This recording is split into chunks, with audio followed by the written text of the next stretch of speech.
A gente vive cercado por mundos 3D, em filmes, nos jogos, na realidade virtual, mas criar esses objetos, esses personagens, sempre foi um processo incrivelmente lento, quase artesanal.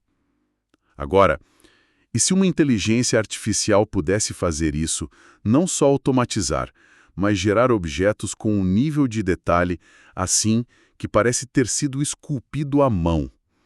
É exatamente sobre isso que a gente vai conversar hoje. Temos em mãos um relatório técnico bem recente, de 29 de dezembro de 2025.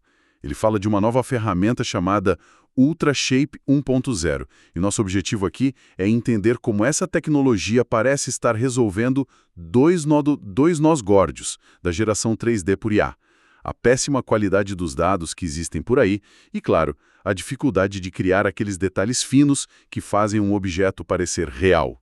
E esse primeiro ponto que você citou, o dos dados, é o que trava tudo. É um contraste gritante com a geração de imagens 2D, né? Totalmente. Para treinar uma IA a criar fotos, você tem a internet inteira. Um oceano infinito de imagens de altíssima qualidade. No universo 3D, a realidade é outra. Os bancos de dados públicos são problemáticos, para ser gentil. Problemáticos como? Tipo, modelos feios ou mal acabados? Exatamente isso, mas em escala industrial. Muitos modelos 3D que estão disponíveis por aí têm buracos, geometrias quebradas, são inconsistentes. E isso é um veneno para o aprendizado de máquina. A IA aprende com o que ela vê, sabe? Lixo entra, lixo sai. É o princípio fundamental. Se ela só vê lixo, ela vai aprender a gerar lixo. Entendi. Então, o grande salto do UltraShape 1.0 não foi só criar um escultor digital melhor. Foi, antes de tudo, encontrar e limpar o mármore digital de uma forma que ninguém tinha feito antes. É isso? Precisamente. A análise deles começa com um trabalho de curadoria de dados, que é, honestamente, a parte mais impressionante de todo o projeto. Eles primeiro arrumam a casa de uma forma radical, para depois, e só depois, começar a esculpir. Ok, vamos mergulhar nessa faxina então.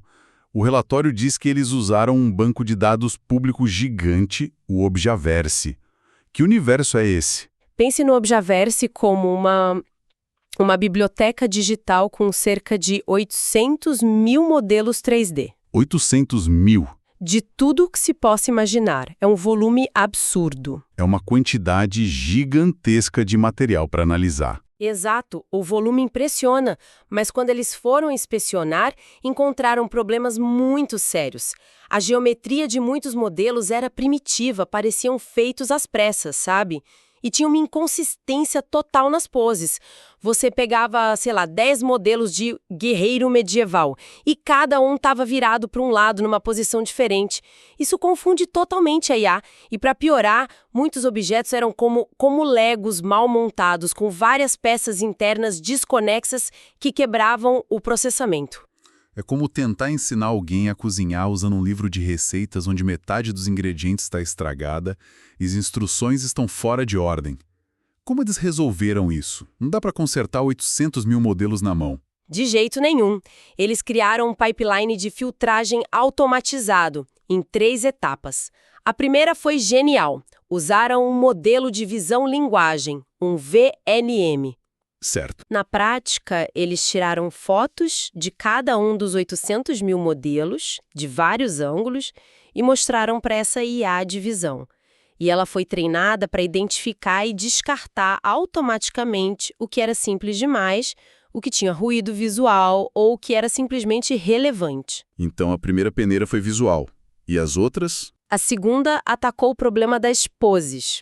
Eles usaram a mesma tecnologia para identificar e remover modelos com orientações bizarras e treinaram uma rede neural só para isso. Padronizar a pose dos objetos, colocar todo mundo olhando para a mesma direção, por assim dizer. Faz sentido. E a terceira etapa? A da geometria. Pelo que eu entendi, essa foi a mais complexa, né? Foi a mais técnica, sim. Eles usaram algo chamado autoencoder variacional, ou VAE. VAE. Isso. E a ideia é inteligente. Eles forçam essa rede a reconstruir cada modelo 3D. Se o modelo original tem uma estrutura interna ruim, cheia de peças soltas, ele tende a se despedaçar nesse processo. E eles simplesmente programaram o sistema para jogar fora tudo que se fragmentava demais. Mas espere um pouco, isso não é arriscado? E se um objeto bom e complexo, como digamos um motor de carro, que é naturalmente feito de muitas partes, for analisado, o sistema não poderia descartá-lo por engano achando que é um modelo de má qualidade? Essa é uma ótima pergunta e é um risco real nesse tipo de filtragem.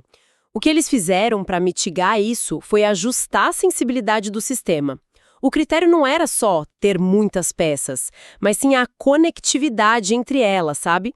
O VAI conseguia diferenciar um motor bem montado, onde as peças formam um todo coeso, de um objeto que era literalmente um amontoado de polígonos flutuando no espaço. Entendi. Mesmo assim, é um trade-off.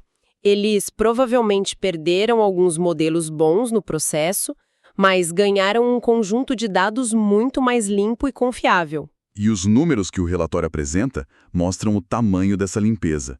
Dos 800 mil modelos originais, sobraram 330 mil. E desses, só 120 mil foram considerados de alta qualidade.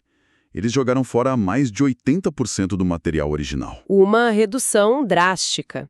Isso mostra o quanto o lixo superava o luxo. Mas a curadoria não parou aí. Eles precisavam resolver um último problema, um conceito fundamental em 3D, a necessidade de modelos estanques, ou watertight, como se diz em inglês. Estanques, como em a prova d'água. Exatamente essa analogia. O modelo 3D para IA precisa ser como uma garrafa fechada, não como uma peneira. Ele precisa ter uma superfície contínua, sem buracos, para que o algoritmo entenda sem ambiguidade o que é dentro e o que é fora. Certo. Muitos modelos públicos são cheios de falhas, como uma malha rasgada. E consertar esses buracos não deve ser nada trivial, imagino. Você pode acabar deformando o objeto. Exato! Métodos antigos para tapar buracos costumavam criar artefatos, umas bolhas estranhas na geometria, ou simplesmente deletar detalhes importantes. Ultrashape desenvolveu um novo método muito mais robusto, que não só fecha esses buracos de forma inteligente, mas também consegue engrossar superfícies que eram finas demais, tipo uma folha de papel, garantindo que tudo tivesse volume. Então, a grande revelação aqui não é um algoritmo mágico de criação. É quase o contrário. O segredo do Ultrashape foi a percepção de que, para construir algo incrível com IA, o trabalho mais importante acontece antes de ligar a IA. Eles não criaram uma receita melhor, eles foram atrás dos melhores ingredientes que ninguém mais se deu ao trabalho de encontrar e limpar. Perfeito. Eles transformaram o lixo em ouro antes de entregar para o chefe. Ok, então eles passaram por esse trabalho hercúleo de limpeza. A cozinha está impecável, os ingredientes são de primeira. Como eles começam a cozinhar o modelo 3D final a partir disso? E pelo que o artigo diz, a sacada deles foi dividir o processo em dois. Uma abordagem que eles chamam de coarse to fine. Do rústico para o refinado. Isso. A analogia do escultor que eles usam no paper é perfeita. Gosto dessa analogia. Então, me fala sobre o primeiro passo. Como o Ultrashape pega aquele bloco de mármore digital e começa a talhar a forma geral? Esse é o estágio 1. Ele gera uma versão do objeto em baixa resolução, um esboço 3D. O único objetivo aqui é acertar a estrutura global, a silhueta, a forma geral. Sem se preocupar com detalhes. Nenhuma preocupação. É criar uma base sólida e coerente, um mapa confiável para o que vem a seguir. É o escultor definindo as proporções gerais da estátua no bloco de pedra. Certo, uma base bem feita. E depois vem o estágio 2, o refinamento. E é aqui que, aparentemente, a mágica acontece. O que ele faz de tão diferente dos modelos anteriores? Ele resolve um gargalo que limitava todo mundo. Modelos antigos sofriam para criar detalhes finos porque eles tentavam fazer duas coisas muito difíceis ao mesmo tempo. Que seriam? Primeiro, decidir onde na superfície do objeto colocar um detalhe. E segundo, decidir qual detalhe deveria ser colocado ali. Era uma sobrecarga cognitiva para a IA, por assim dizer. Ah, então é isso. Eles não estão pedindo para a IA fazer duas coisas ao mesmo tempo. Exatamente. A solução do UltraShape foi separar essas duas tarefas. O modelo do estágio 2 recebe um esboço de baixa resolução do estágio 1 como um guia. Ok. Com base nesse guia, ele cria uma grade de pontos, os voxels, em locais fixos ao redor da superfície. A partir daí, a única tarefa da IA é preencher os detalhes geométricos, nesses pontos específicos. Faz todo sentido. É uma forma de simplificar um problema que parecia impossível. A IA não precisa mais se preocupar com a estrutura, com a composição, a localização do detalhe já foi definida para ela. O foco dela passa a ser 100% em esculpir localmente. É como dar a um artista um kit de pintura por números. O contorno do desenho, a estrutura já está pronta. O artista pode se concentrar totalmente em aplicar as cores, as sombras e as texturas com perfeição, dentro das linhas que já foram dadas. Essa divisão de trabalho tornou o processo muito mais estável e permitiu que eles alcançassem um nível de detalhe que era muito difícil antes. Ok, essa separação de tarefas parece muito eficiente. Mas ao focar 100% nos detalhes locais, a IA não corre o risco de criar uma textura que não faz sentido com o objeto como um todo? Tipo, gerar um detalhe super realista de metal enferrujado numa estátua que deveria ser de madeira lisa? Essa é outra ótima questão. Em teoria, sim, esse risco existe. É o que a gente chama de falta de coerência global. No entanto, o esboço do estágio 1 funciona como uma âncora de contexto muito forte. Ah, entendi. Como a geração de detalhes está condicionada a essa forma geral, a IA sabe que está trabalhando numa cadeira, ou num rosto, ou numa armadura. Isso limita drasticamente a possibilidade de ela gerar detalhes completamente aleatórios. A forma rústica guia não só a localização, mas também o tipo de detalhe que faz sentido ali. Entendi. E essa arquitetura em 2 estágios acabou gerando um resultado inesperado, uma capacidade que nem os próprios pesquisadores planejaram, a tal estilização sem treinamento. Isso só como ficção científica? É um efeito colateral fascinante e muito poderoso. Funciona assim. No estágio 1, o da forma rústica, você pode usar uma imagem de, digamos, uma estátua de um grifo para gerar a estrutura 3D geral. Ok, até aí normal. A parte incrível é que no estágio 2, o de refinamento, você pode dar à IA uma imagem completamente diferente como guia de estilo. Por exemplo, um desenho conceitual de um robô. E o que acontece? O modelo de refinamento pega a forma 3D do grifo e aplica os detalhes, as texturas e o estilo do robô em cima dela. Uau! O resultado é um grifo robótico, uma fusão que o modelo cria na hora, sem nunca ter sido treinado para fazer um grifo robótico na vida. O relatório tem uns exemplos visuais fantásticos disso, como um guerreiro sentado num trono que é estilizado como se fosse feito de madeira, depois de metal, depois de cristal. Apenas trocando a imagem de referência no segundo estágio. Exatamente. Isso é impressionante. Abre um leque de possibilidades criativas absurdo. Então, no final das contas, o que tudo isso significa? Na prática, quão bons são os resultados dessa abordagem toda? Os resultados são de cair o queixo, especialmente considerando as origens do projeto. As imagens no relatório mostram geometrias com detalhes riquíssimos, contornos super nítidos. A qualidade é, no mínimo, competitiva com os melhores modelos de código aberto que existem e, em muitos casos, superior. E o relatório faz uma afirmação ousada. Diz que a qualidade é comparável até mesmo a sistemas comerciais de grandes empresas. O que torna isso tão notável? O notável é como eles chegaram lá. Sistemas comerciais geralmente são treinados com conjuntos de dados proprietários, gigantescos e de altíssima qualidade. Curados ao longo de anos. Exato! E com um poder computacional que custa milhões de dólares. O UltraShape conseguiu um resultado similar treinando exclusivamente com dados públicos. Aqueles 120 mil modelos que eles garimparam. Isso. E com recursos computacionais que o próprio relatório descreve como limitados. Isso mostra que a arquitetura e a metodologia deles são extremamente eficientes. O relatório também menciona um ponto interessante sobre escalabilidade. Fala que o modelo generaliza bem. O que isso quer dizer? Eles mencionam que o modelo pode ser treinado com um número menor de tokens, mas na hora de gerar um objeto, eles podem aumentar esse número e obter mais detalhes. Peraí, o que são tokens nesse contexto de 3D?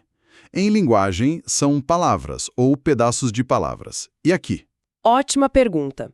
De forma bem simples, podemos pensar nos tokens aqui como os blocos de construção da geometria.